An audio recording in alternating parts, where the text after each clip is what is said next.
उपमा अलंकार पढ़ाए थे एक दिन, आज पढ़ेंगे हम लोग रूपक अलंकार। देखिए, रूपक अलंकार ये क्या कहता है, इसकी परिभाषा कि जब उपमेय में, देखिए दो शब्द इसमें मिलेगा, उपमेय में उपमान, है ना, का भेद रहित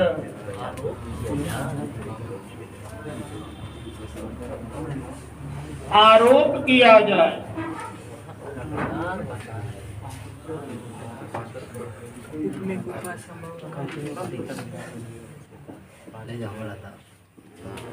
देखिए जब उपमेय में उपमान का भेद रहित आरोप किया जाए उसे रूपक अलंकार कहते हैं।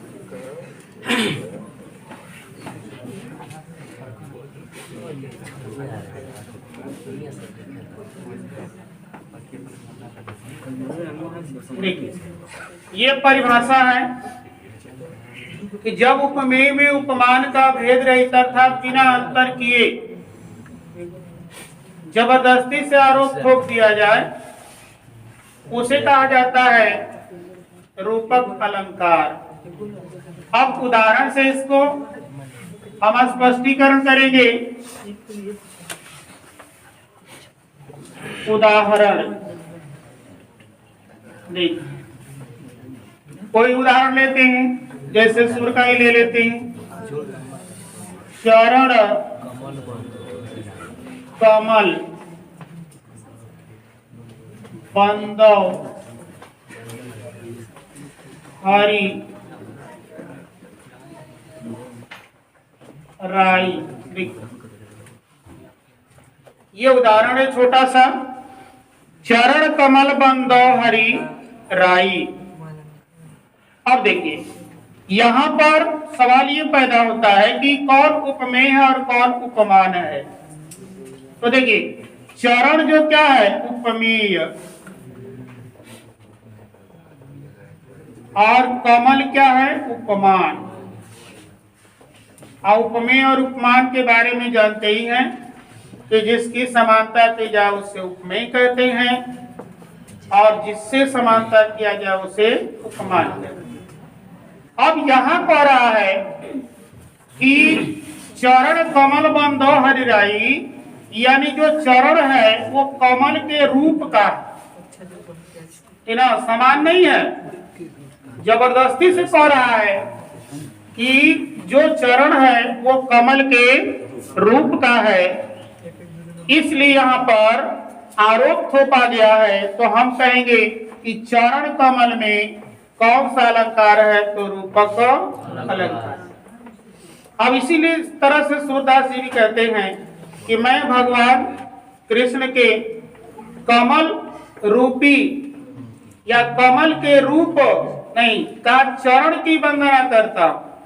कमल के समान के नहीं, कमल के रूप के चरण की मैं वंदना करता। तो यहाँ पर चरण कमल में ही केवल हम देखेंगे तो यहाँ पर रूपक अलंकार। दूसरा उदाहरण लेते हैं, हाँ बीती बीती विभावरी।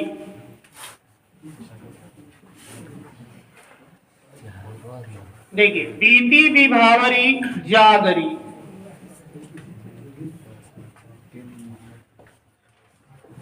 अंबर पनघट में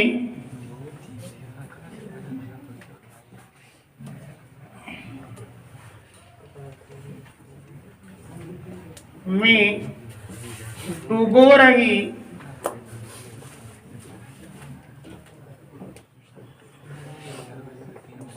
तारा घट पूषा नागरी, बीच में योजक लगा देंगे। देखिए, ये एक एग्जाम्पल है प्रसाद के द्वारा अपने गीत में यही लिखा है कि बीती विभावरी जागरी, अंबर पनघट में डुबो रही तारागढ़ पूषा नागरी। अब देखिए यहाँ पर इस तरह से हम देख रहे हैं कि 3 जगह ऐसे योजक चिन्ह लगा हुआ है। अब यहां पर कह रहा है कि अंबर पनघट, अब पनघट उपमेय है लेकिन अंबर क्या है? आकाश, ये उपमान है। तो कह रहा है कि आकाश रूपी पनघट में तारे रूपी घड़े को उषा रूपी चतुर्नायिका डुबो रही है।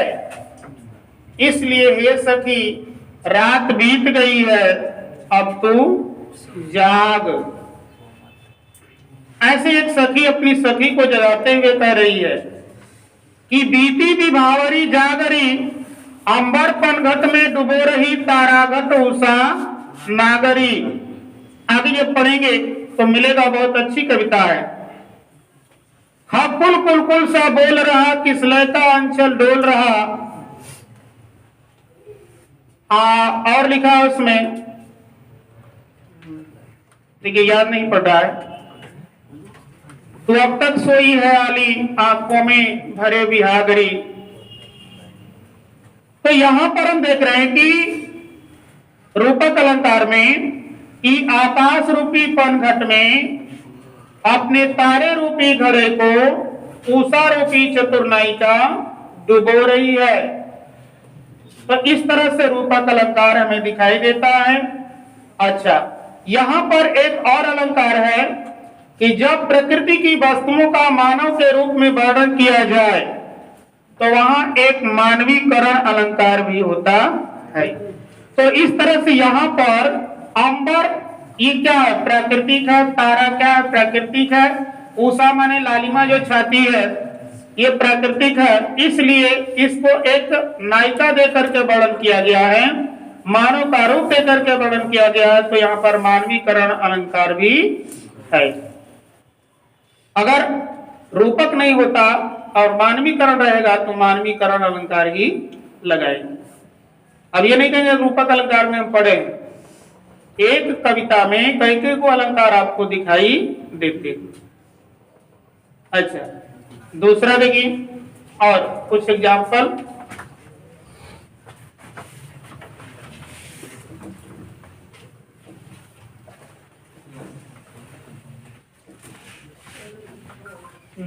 देखिए, एक तुलसीदास ने लिखा है रामचरितमानस में एक दोहा, उदित उदयगिरी मंच पर रघुबर बाल पतंग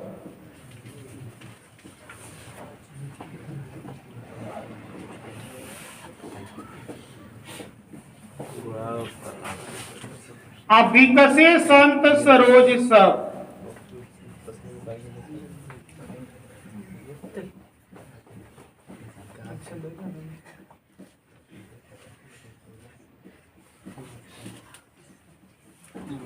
हर्षे लोचन भृंग।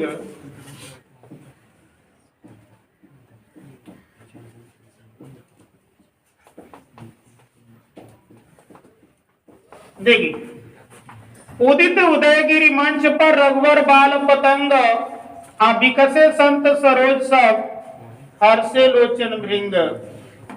यहां पर देखिए, यहां लिखा है, देखिए ऐसे लगा दीजिए यहां पर। इस तरह अब कौन सा अलंकार है? तो हम लास्ट में देख रहे हैं कि इसमें अकारांत अकारांत मिला तो यहाँ पर तो अंत्यानुप्रास अलंकार है ही। दूसरी बात, यहाँ उदित उदयगिरी, ये उदयगिरी, उ और उ एक जो स्वर है, एक से अधिक बार आ गया तो यहाँ पर भी क्या है, अनुप्रास अलंकार है। सौ तो अनुप्रास अलंकार है, लेकिन साथ ही साथ हम रूपक पढ़ रहे हैं, या रूपक अलंकार को हमें देखना है कि उदयाचल रूपी मंच पर रामचंद्र रूपी बाल सूर्य के दिखाई देते यानी उदित होते ही विकसे संत सरोज सभी संत रूपी कमल विकसे मने खिल गए, और हर्षे लोचन भृंग, और सबके नेत्र रूपी भंवरे हर्षित हो गए। ऐसे यहाँ पर वर्णन किया तुलसीदास ने, जो रूपक अलंकार के अर्थ में। कबीर की बातवाणी देख लेते हैं। देखिए, कबीर ने भी लिखा है कि दीपक दिया तेल भरी, बाटी दई घट,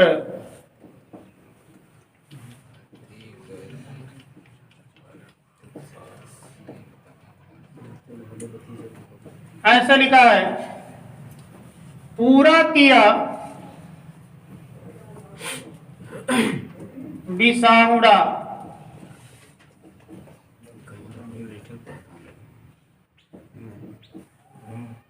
बहुरी न आवो,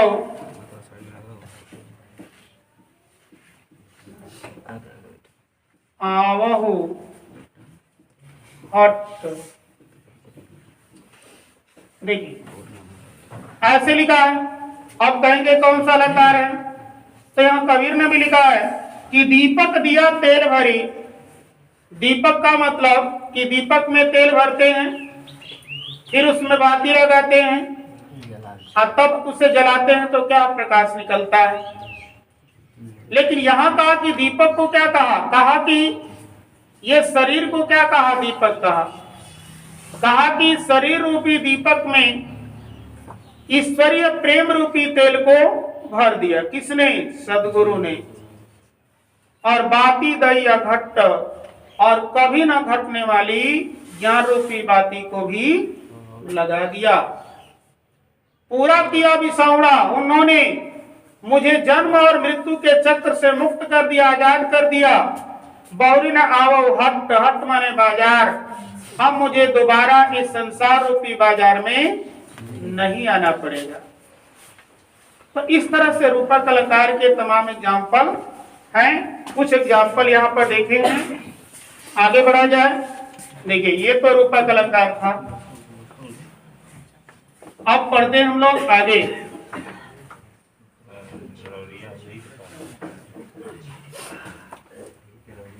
देखिए, रूपक अलंकार के बाद उत्प्रेक्षा। देखिए, उत्प्रेक्षा का मतलब होता है कल्पना या संभावना। इसकी परिभाषा होती है कि जब उपमेय में उपमान का संभावना या कल्पना किया जाए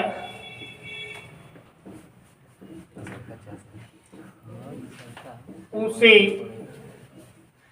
उत्प्रेक्षा अलंकार कहते हैं।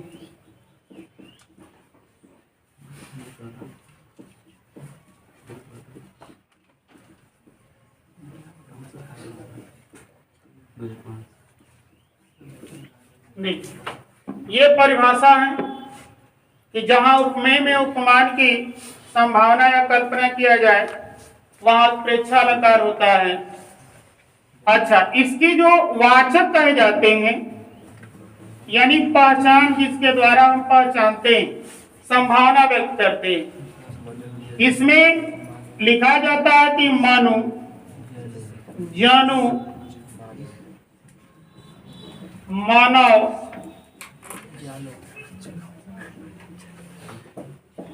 मानव, जानो,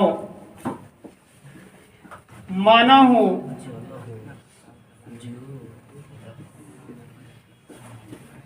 जनहु,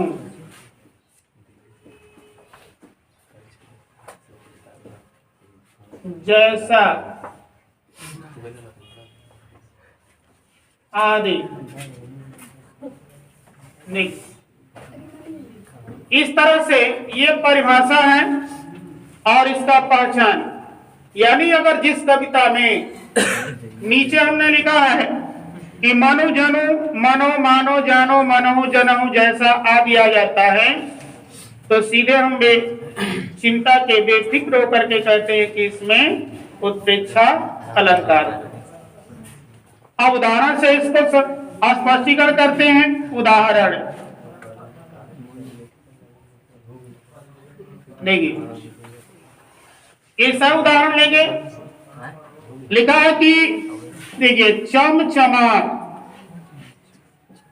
चंचल, नयन, बीच घूंघट,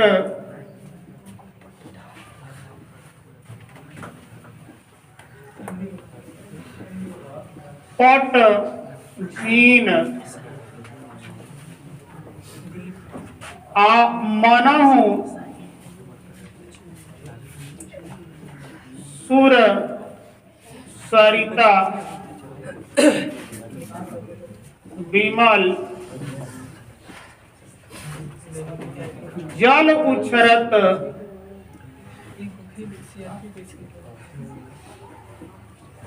जुग, मीन। देखिए, इस तरह से यहाँ पर एक कविता हमने लिखा कि चमचमात चंचल नयन बीच घूंघट पट झीन, मनहु सुर सरिता विमल जल उछरत जुग मीन। यहाँ देखिए, यहाँ पर आज यह शब्द क्या है? मनहु। यहाँ पर आप लिखे मनहु, इसको देखते ही हम लगा देंगे कि उत्प्रेक्षा रखा है। कैसे संभावना की गई है? कवि ने क्या कल्पना किया है कि नायिका के जो नेत्र हैं इतने चमचमात हैं, यानी चमकीले हैं और चंचल हैं, कि घूंघट पट झीन, पट माने वस्त्र होता है, झीन माने बारीक, कि बारीक वस्त्र के घूंघट से भी ऐसे दिखाई पड़ते हैं मानो सुर सरिता माने देव नदी अर्थात गंगा के, विमल माने पवित्र जल में दो मछलियां उछल रही, यानी घूंघट की आड़ में हैं लेकिन इतने चमकीले और इतने चंचल हैं, जिसे देख करके कवि ने संभावना व्यक्त किया, कल्पना किया है कि मानो वह गंगा के पवित्र जल में दो मछलियां उछल रही हैं। जुग माने होता है दो, मीन माने मछली, दो मछलियां उछल रही। अच्छा, दूसरा एग्जाम्पल लेते हैं। हम देखिए, सोहत ओढ़े, पीत पट, श्याम सलोनी, गात, मनो नीलमणि,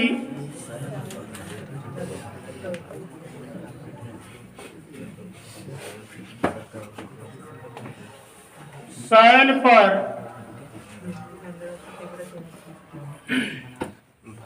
आतप पर्यो, प्रभात। देखिए, सोहत ओढ़े पीत पट श्याम सलोने गात, मनो नीलमणि शैल पर आतप पर्यो प्रभात। हमें क्या दिखाई दे कि वाचक में मिल गया, तो कौन सा अलंकार होगा? तो उत्प्रेक्षा अलंकार होगा। कल्पना कैसे कवि ने किया है कि कृष्ण अपने सांवले सुंदर शरीर पर पीला वस्त्र धारण करके ऐसे सुशोभित होते हैं मानो नीले मणियों के पर्वत पर प्रातः काल की धूप पड़ रही है। ऐसे कवि ने क्या है? कल्पना किया है। अच्छा, और एग्जाम्पल बता दे कर दो। देखिए,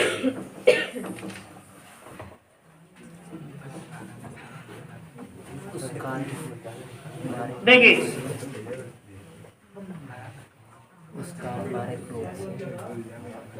लिखा है कि मोर मुकुट की चंद्रिकनु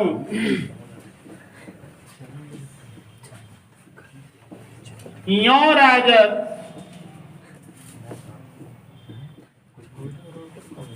नंद नंद आ मनु शशि शेखर की अकस अकीय शेखर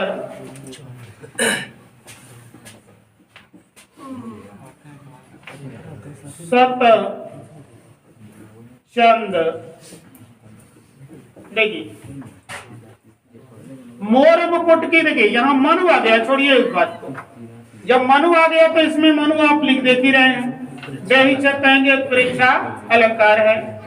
अब कल्पना कैसे किया कि श्री कृष्ण नंद के नंद अर्थात पुत्र श्री कृष्ण अपने माथे पर पीले व तनी चंद्रिकाओं से युक्त मोर का मुकुट धारण करके ऐसे सुशोभित होते हैं मानो शेखर की अकस शिव से ईर्ष्या करने के कारण किय शेखर सचंद कामदेव ने सैकड़ों चंद्रमाओं को धारण कर रखा है। ऐसे ही आप पढ़ते हैं कि उस काल मारे क्रोध के तन कांपने उनका लगा, आमानो हवा के वेग से सोता हुआ सागर जगा। तो ऐसे उत्प्रेक्षा अलंकार को हम हल करेंगे। तो रूपक और उत्प्रेक्षा अलंकार हमने पढ़ लिया, आगे देखते हैं।